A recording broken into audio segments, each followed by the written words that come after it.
Hi, I'm Don, and I'm an old school kind of guy.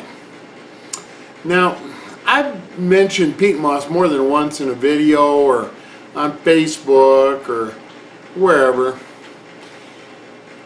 And I have had different people ask me, well, how do you use peat moss? And, you know, most people have a vague idea of what peat moss is, but they want to know, why do you use it? How do you use it?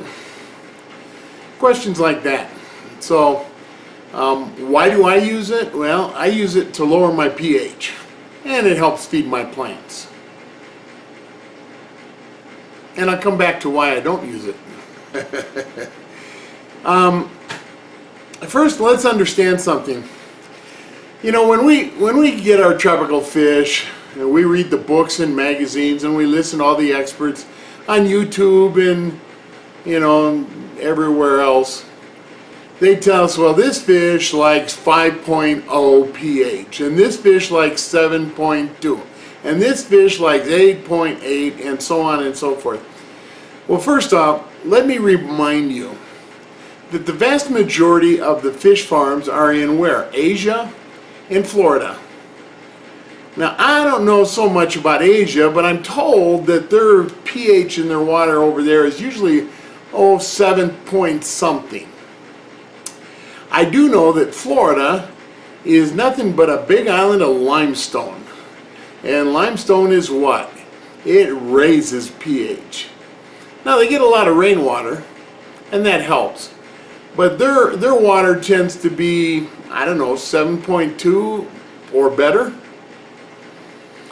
And in these fish farms, they raise all the fish in more or less the same conditions. Sure, there are some specialty fish, but if your fish requires 6.4 to 6.6, according to the books, it may be raised in 7.4, okay? If your fish requires 8.2 to 8.6, according to the experts, it may be raised in 7.4 or 7.6 or 7.2. Those are the most common ones. Now, you know, I know that Riff Lake cichlids do best in nature. They're at, what, 7.8 to 9.0? Could be below and above that for all I know. That's a wide range.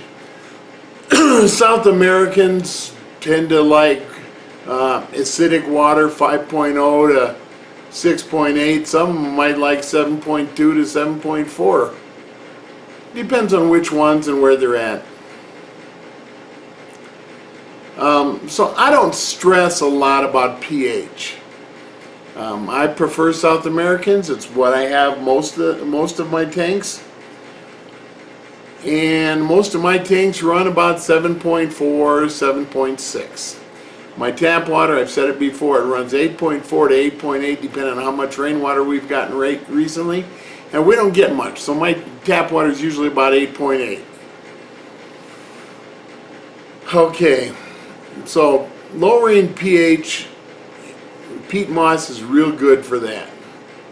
And it helps feed plants. So where do you get it? Well, you can get it from some of those online fish sites. You can get it from some local fish stores. It may say peat moss, it may say peat pellets, whatever. Peat is peat, P-E-A-T, peat, not like P-E-T-E. Don't buy peat. His wife might get upset. You can buy, I buy my peat moss at a garden or a hardware store.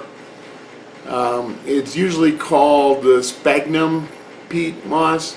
Look for organic. If it doesn't say for aquariums, look for the word organic on it. Do not buy it if it doesn't say organic. If it's got something added to it, do not put it in your aquarium. Period. Don't even put it in water that's going into your aquarium. No. So how do we use peat moss? Well, there's different ways. First things first, rinse it before you use it. Rinse it before you use it. If you didn't hear me, it's important you rinse it before you use it. Why? Because it's got a lot of little particles in it too. Get rid of those. I put it in a nylon mesh bag, flatten it out as much as I can, run it through the water in the sink and press down on it while I'm doing it. Works real good for me. Okay, then different places you can put peat moss. First off, you can put it in a filter. If you got an HOB or a canister, I don't know, for that matter, if you've got one of those little corner boxes or whatever. You can put it in a sump, your refugium, I don't care. You can put it almost anywhere. You can even take a bag and put it in your aquarium. But whether in the filter or in the aquarium, leave it in the bag. Helps keep the peat moss from scattering all over. It can make a mess.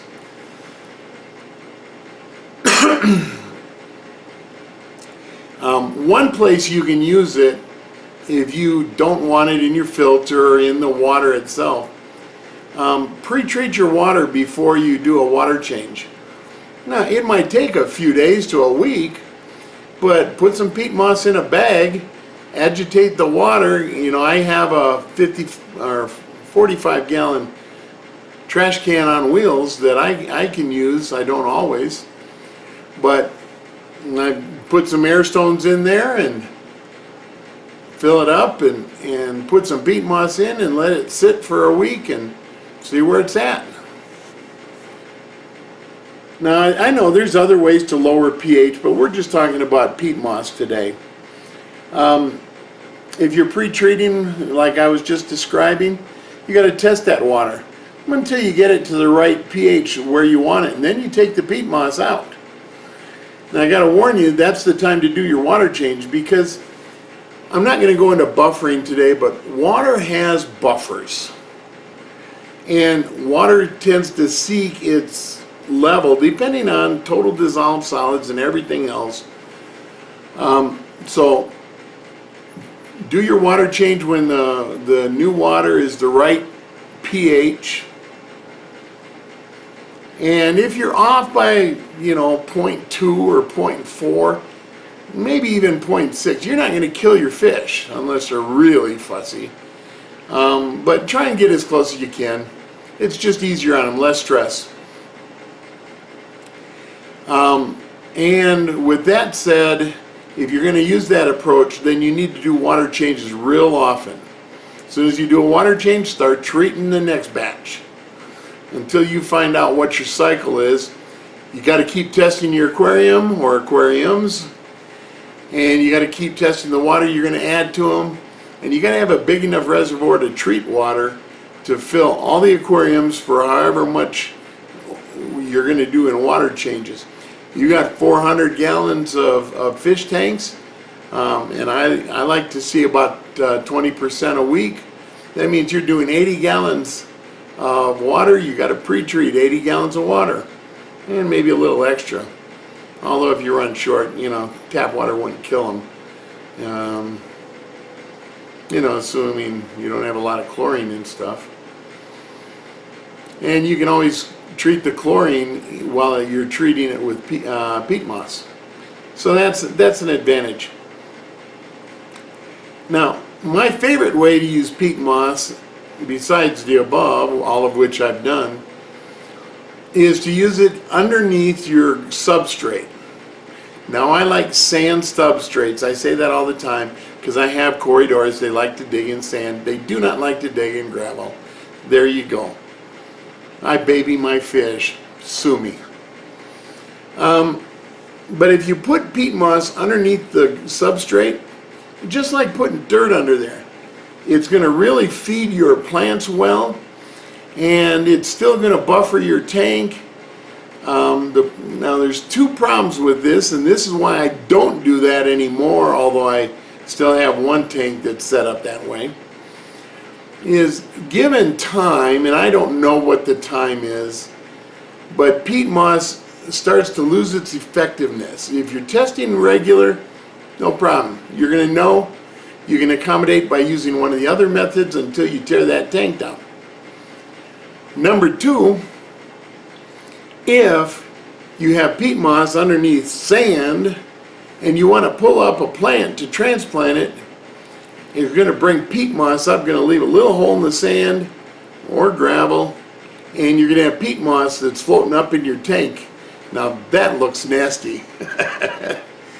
So it's really good if you're going to set up a planted tank, you're going to leave it set up forever and ever. You know, that's great. Well, except that the peat moss eventually, you know, it starts to lose its effectiveness. I guess that's why God invented liquid fertilizer. Your plants need it. You can always buffer the water elsewhere, but if you need to help the plants, you need some fertilizer, and get some plant sticks or liquid ferts. And that's about all I got to say about peat moss. I love it. I don't use it a lot. There are other ways to lower your pH, and you can find those by looking elsewhere, and maybe someday I'll do a video on it. Who knows? I never know what I'm going to do until I do it. But you know what? I have fun, and I want you to have fun too. Bye.